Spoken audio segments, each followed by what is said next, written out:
Apartemen fully furnished ini memerlukan ranjang tambahan. Kita tidak bisa meletakkan ranjang itu di area sini karena bisa menghalangi sirkulasi dari dapur ke kamar. Dan juga tidak bisa diletakkan di area sini karena akan menghalangi jalur sirkulasi menuju ke balkon. Nah, sedangkan apabila kita meletakkan ranjang pada area tengah-tengah, ruangan pada samping-sampingnya tidak cukup untuk meletakkan ranjang tambahan. Nah, bagaimana solusinya? Saksikan episode kita sampai habis.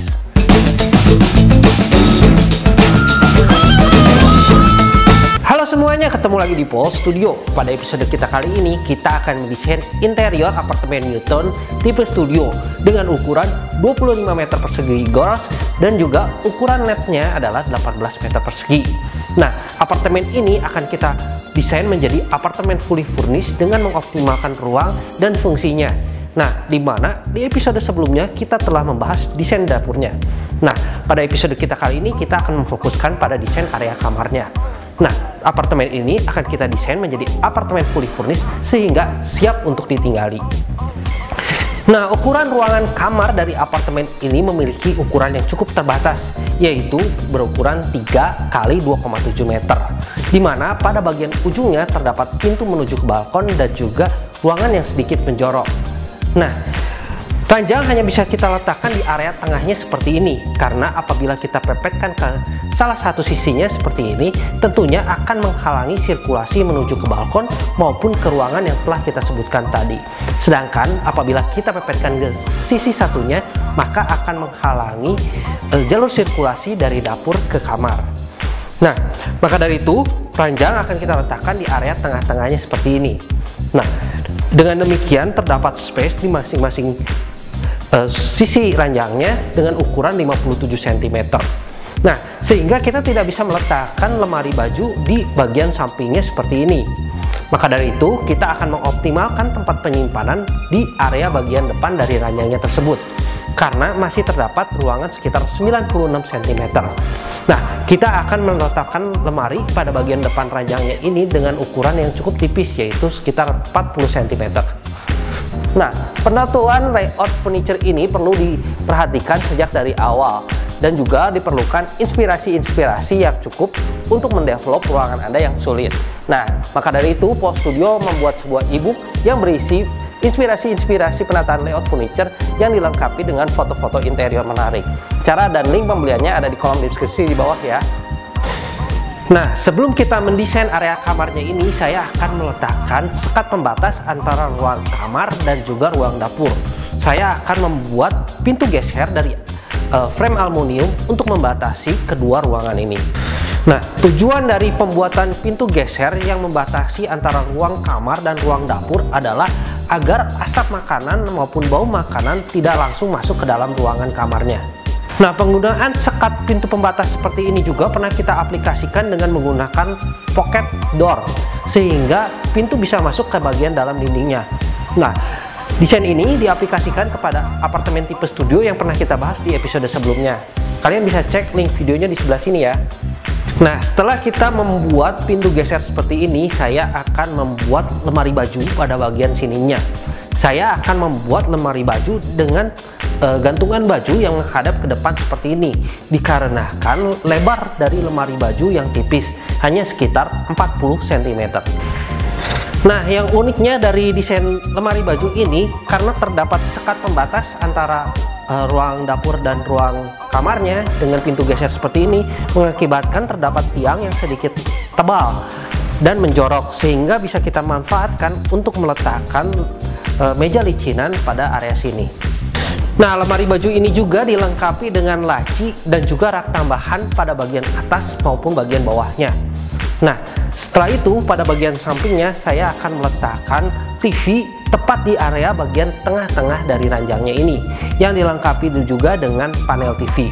Nah, sedangkan pada bagian atasnya saya akan membuat tempat penyimpanan tambahan dengan membuat rak gantung seperti ini. Nah, sedangkan pada bagian tengahnya saya akan membuat kabinet TV. Nah, kita juga memerlukan lemari portable yang akan berfungsi sebagai nakas yang akan kita letakkan pada bagian bawahnya.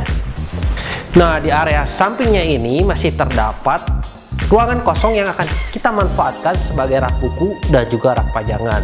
Nah, berbeda dengan episode-episode sebelumnya, episode kita kali ini kita tidak akan menggunakan water dispenser, tapi kita akan menggunakan water pump galon seperti ini. Nah, water pump galon ini akan saya letakkan di bagian lemari yang berada di bagian pojoknya seperti ini, dimana pada bagian atasnya akan saya lengkapi dengan hambalan yang berfungsi untuk meletakkan gelas pada bagian atasnya.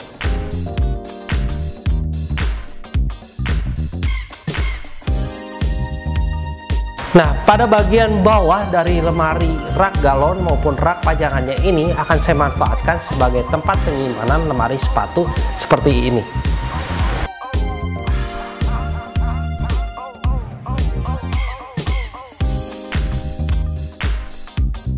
Nah, saya juga akan menambahkan pintu lemari pada bagian atas maupun bawahnya agar lemari bisa terlihat lebih rapi.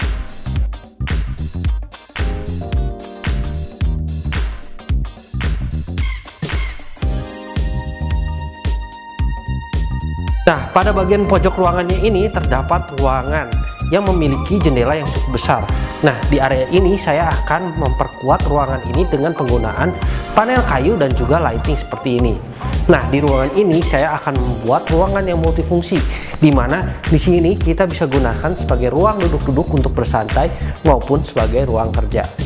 Maka dari itu saya akan membuat meja lipat seperti ini yang dilengkapi dengan puff kabinet yang cukup panjang, sehingga bisa kita gunakan untuk tempat duduk-duduk dan bersantai.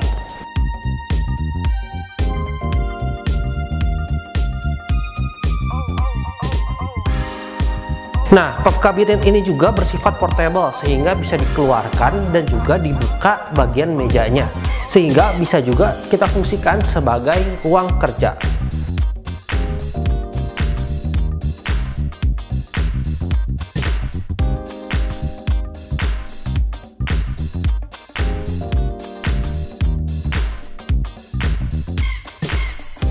Nah, dengan bantuan penempatan meja multifungsi dan puff kabinet panjang ini menyebabkan ruangan ini bisa berfungsi ganda. Nah, macam-macam inspirasi dari meja multifungsi lainnya juga bisa kalian saksikan link videonya di sebelah sini ya. Nah, masuk ke area kamarnya. Nah, ranjang akan saya lengkapi dengan kepala headboard seperti ini agar lebih nyaman saat kita bersandar. Nah, kamar ini memerlukan ranjang tambahan, sedangkan pada area sisi-sisi ranjangnya ukurannya tidak mencukupi.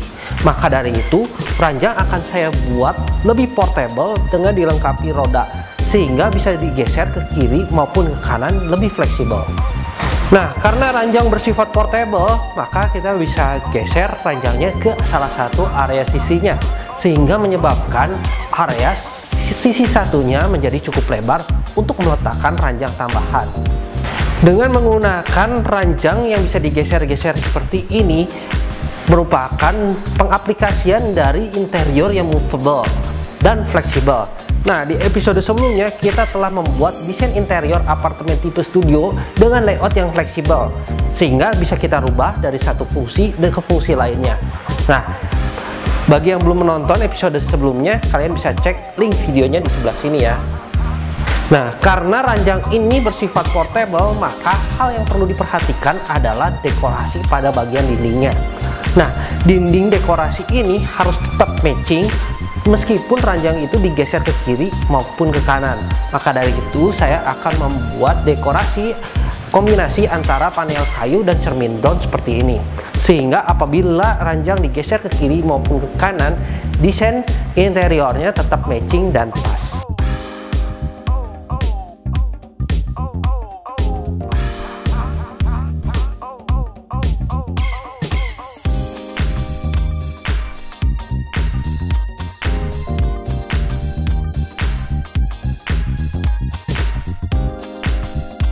Nah, apabila kalian memerlukan inspirasi mengenai dekorasi dinding dari kamar tidur, kalian bisa menyaksikan video inspirasinya di sebelah sini ya. Nah, itu dia desain kita kali ini. Pol banget bukan? Masih banyak video inspirasi lainnya yang bisa kalian saksikan di sebelah sini ya. Jangan lupa tetap semangat, working with passion, be original and make a wonderful life. Sampai jumpa di episode yang akan datang. See you.